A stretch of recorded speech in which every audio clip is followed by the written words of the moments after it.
দাজ্জালের জন্মের সময় ঠিক কি ঘটনা ঘটেছিল, তার বাবা ও মায়ের আসল পরিচয় কি ছিল, তারা কি সাধারণ মানুষ ছিলেন নাকি ভিন্ন কিছু? শৈশবে দাজ্জালের এমন কিছু আচরণ ছিল যা জানলে যে কেউ চমকে উঠবে।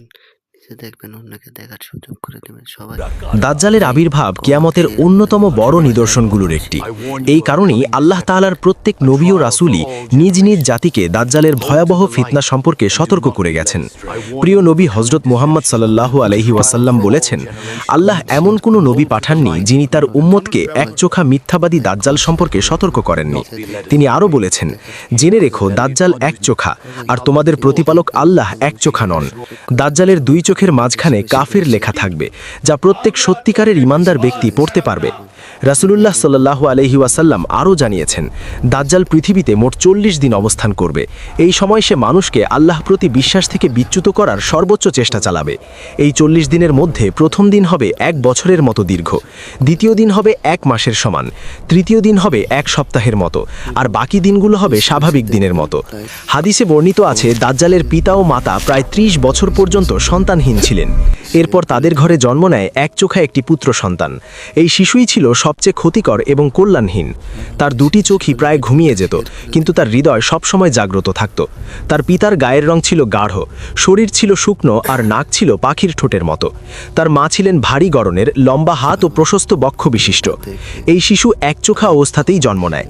দিনরাত সে ঘুমিয়ে থাকত, খুব সামান্যই দুধ পান করত। এর ফলে তার মায়ের শরীরে অতিরিক্ত দুধ জমে বিষক্রিয়া সৃষ্টি হয় এবং এক পর্যায়ে তার মৃত্যু ঘটে। মায়ের মৃত্যুর পরও তার পিতা ছাগল ও গরুর দুধ খাইয়ে তাকে বড় করতে থাকে। দাজ্জাল এতটাই নিস্তেজ থাকত যে অনেক সময় তার পিতা মনে করতেন সে বুঝি মারা গেছে, তাই তিনি বুকের কাছে কান লাগিয়ে তার হৃদস্পন্দন পরীক্ষা করতেন। নবী সাল্লাল্লাহু আলাইহি ওয়াসাল্লাম এ বিষয়ে বলেছেন, তার চোখ ঘুমিয়ে থাকবে কিন্তু তার হৃদয় কখনো ঘুমাবে না। সে ছিল এক প্রকার পক্ষাঘাতগ্রস্ত, যে নিজের জায়গা থেকে সহজে নড়াচড়া করতে পারত না। দাজ্জালের চেহারা সম্পর্কে রাসূলুল্লাহ সাল্লাল্লাহু আলাইহি ওয়াসাল্লাম বিস্তারিত বর্ণনা দিয়েছেন। আব্দুল্লাহ ইবনে উমর রাদিয়াল্লাহু তাআলা আনহু থেকে বর্ণিত, একদিন রাসূলুল্লাহ সাল্লাল্লাহু আলাইহি ওয়াসাল্লাম সাহাবীদের মাঝে দাজ্জালের আলোচনা করে বলেন, মসীহ দাজ্জাল তার ডান চোখে একচোখা হবে, আর সেই চোখটি হবে ফোলা আঙুরের মতো উঁচু। দাজ্জাল মিথ্যাভাবে নিজেকে আল্লাহ বলে দাবি করবে। তার দেখানো ভুয়া অলৌকিক ঘটনা ও চমৎপ্রদ কাণ্ড দেখে অনেক মানুষ বিভ্রান্ত হয়ে পড়বে এবং তাকে বিশ্বাস করবে। মানুষের ঈমান নষ্ট করতে সে নানা রকম ফিতনা ও প্রতারণার আশ্রয় নেবে। তার সঙ্গে থাকবে জান্নাত ও জাহান্নামের মতো দুইটি বিষয়, কিন্তু সে যেটিকে জান্নাত বলবে সেটিই প্রকৃতপক্ষে জাহান্নাম হবে। রাসূলুল্লাহ সাল্লাল্লাহু আলাইহি ওয়াসাল্লাম বলেছেন, আমি তোমাদের তাকে নিয়ে সতর্ক করেছি, যেমন নূহ আলাইহিস সালাম তার জাতিকে সতর্ক করেছিলেন। দাজ্জালের ফিতনা হবে মানব ইতিহাসের সবচেয়ে ভয়ঙ্কর পরীক্ষা, কারণ আল্লাহ তাআলা তাকে এমন কিছু ক্ষমতা দেবেন যা মানুষের চিন্তা শক্তিকে হতবাক করে দেবে। অনেকে মনে করবে সে হযরত ঈসা ইবনে মারিয়াম আলাইহিস সালাম। তার আবির্ভাবের সময় ইরানের আসপাহান নগরী থেকে 70,000 ইহুদি তার অনুসরণ করবে। সে বাতাসের গতির মতো দ্রুত পৃথিবীর এক প্রান্ত থেকে অন্য প্রান্তে ছুটে বেড়াবে। মানুষ ভয়ে পালিয়ে বেড়াবে এবং লুকিয়ে থাকবে।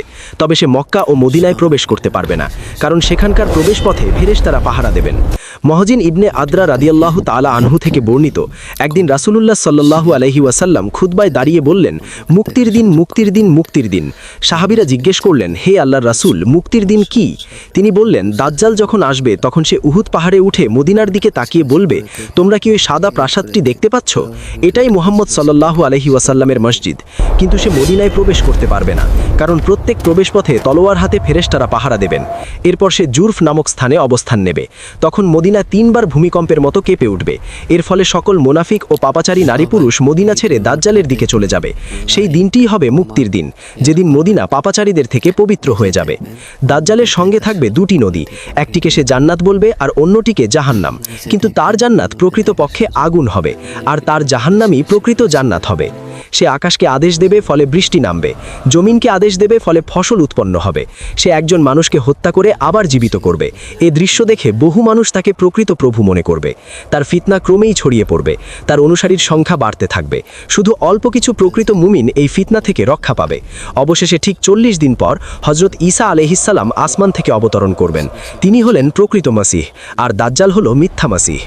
সহি হাদিস অনুযায়ী হযরত ঈসা আলাইহিস সালাম দামেস্কের পূর্ব দিকের সাদা মিনারের কাছে অবতরণ করবেন। এরপর ফিলিস্তিনের লুড নামক স্থানে তিনি দাজ্জালকে ধরে ফেলবেন এবং সেখানেই তাকে হত্যা করবেন। এর মাধ্যমেই দাজ্জালের ভয়াবহ ফিতনার চূড়ান্ত অবসান ঘটবে। কমেন্ট শেয়ার করে দিন ইনশাআল্লাহ।